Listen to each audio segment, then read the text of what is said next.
Oi, oi, de volta com mais um podcast hoje. Vou falar do filme Os Bons Companheiros, que é um filme do Martin Scorsese, que apesar de não ser um dos meus diretores favoritos, tem grandes filmes e tem vários podcasts aqui nessa lista. É um filme de 1990, que tem mais ou menos 2 horas e meia de duração e tem no elenco muita gente famosa. Tem o Robert De Niro, tem o Ray Liotta, o Joe Pesci, tem o Samuel L. Jackson, uma participação bem curtinha. E o filme venceu um Oscar, que foi o de ator coadjuvante, para o Joe Pesci, que levou esse prêmio. Ele foi indicado também a mais 5 Oscars, mas acabou perdendo. Foram de filme para Dança com Lobos, que é um filme que eu não vi, mas tem um cara de ser chato. A atriz coadjuvante, que a Lorraine Bracco perdeu para o Cronenberg em Ghost. Direção, que acabou indo para o Kevin Costner, coisa um fato interessante. Roteiro adaptado, que também foi Dança com Lobos que levou. E também edição, que o filme foi indicado, Os Bons Companheiros, Goodfellas, mas não levou. De fundo, a gente está ouvindo um pouco da trilha do filme. E é uma trilha bem interessante que evolui de acordo com as épocas representadas no filme. O filme se passa um pouco nos anos 50, depois 70, depois acho que chega até um pouco aos anos 80 quase. E as músicas representam bem isso. Então você tem Big Band, a gente está ouvindo aí o Tony Bennett com Rags to Riches. Tem até ópera. E é interessante que o Scorsese ele foi bem cuidadoso. A trilha tem bastante dele e ele foi bem cuidadoso em só usar músicas na trilha que já haviam sido lançadas na época que o filme se passa. Então você não vai encontrar um desencontro como existe em outros filmes. Tem ópera, tem R&B, tem rock, uma boa trilha, representa bem o clima da época. Os Bons Companheiros é uma história de gangster.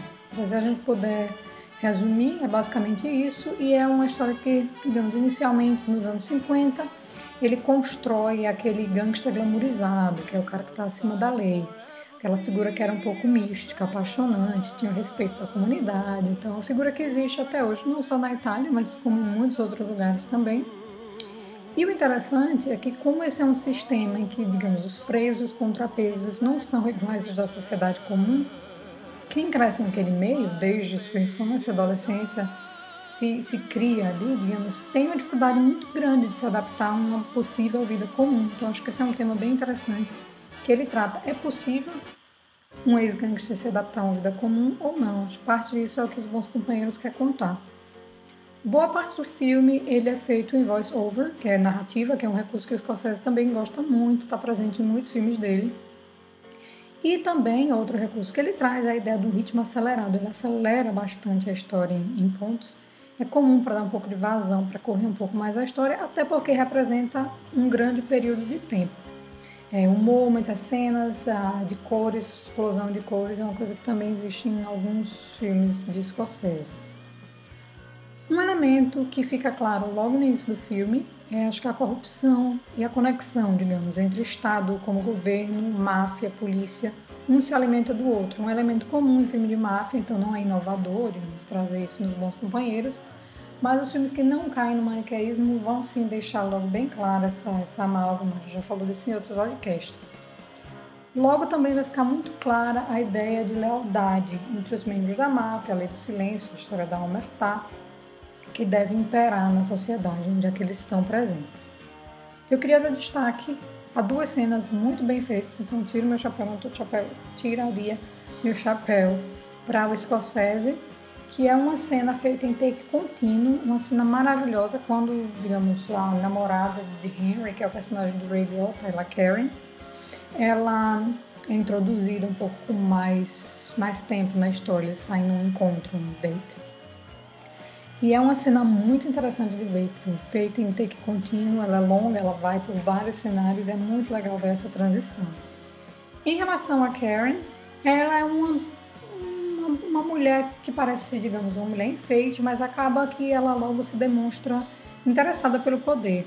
Eu acho que apesar do papel dela mostrar algumas nuances interessantes, ela está limitada pelo filme. O filme é reflexo, claro, de um universo extremamente machista, então aquela divisão entre as namoradas e as esposas.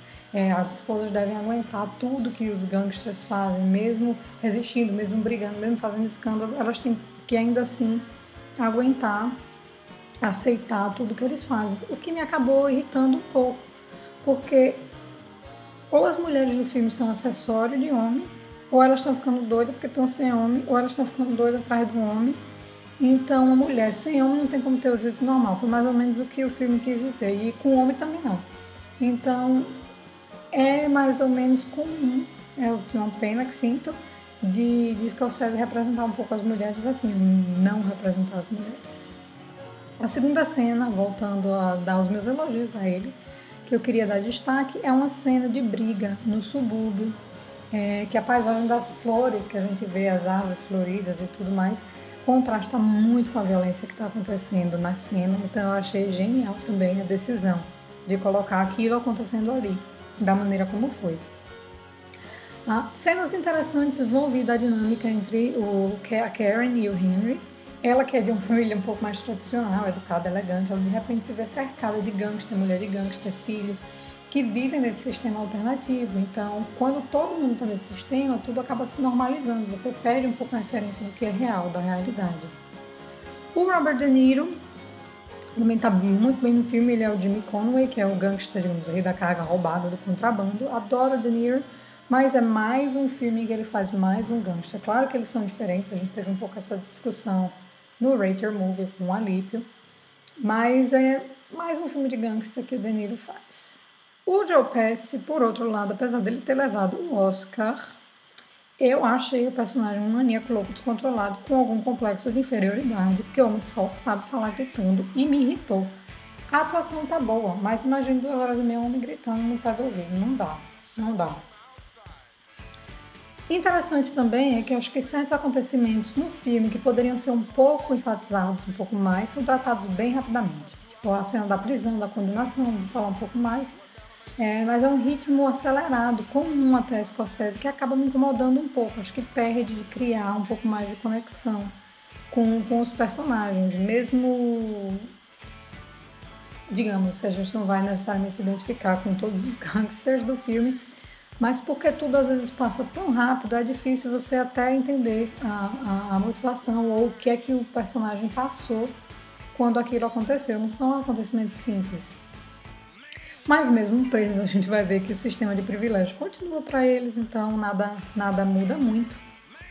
Muito interessante outra cena, é a cena do Samuel Jackson, que ele aparece. Para mim ficou muito claro que o Tarantino bebeu daquela fonte, com os blood splatters, sabe, com os esguichos de sangue, quando alguém é ferido, leva um tiro ou o que for.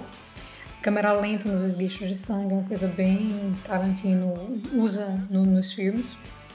E eu acho que ele, muita coisa também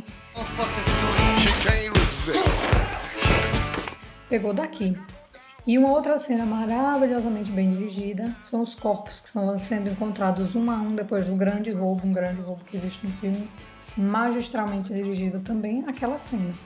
Então, em relação à direção, eu acho que o Scorsese está muito bem nesse filme.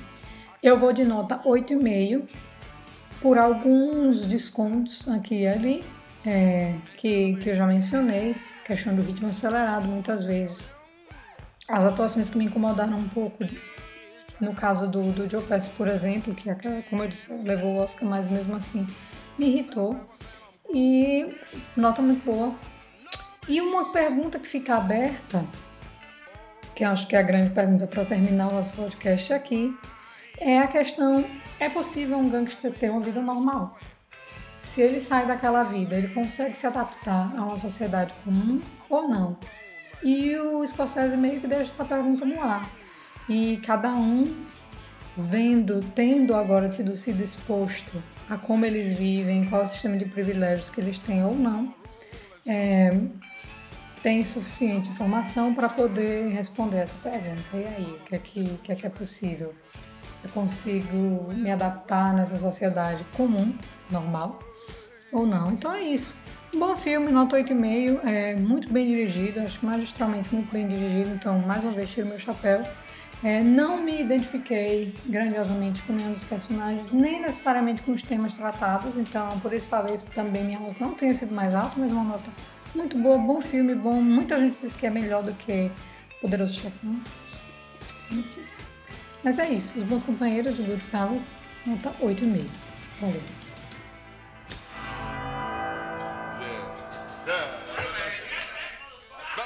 Yeah.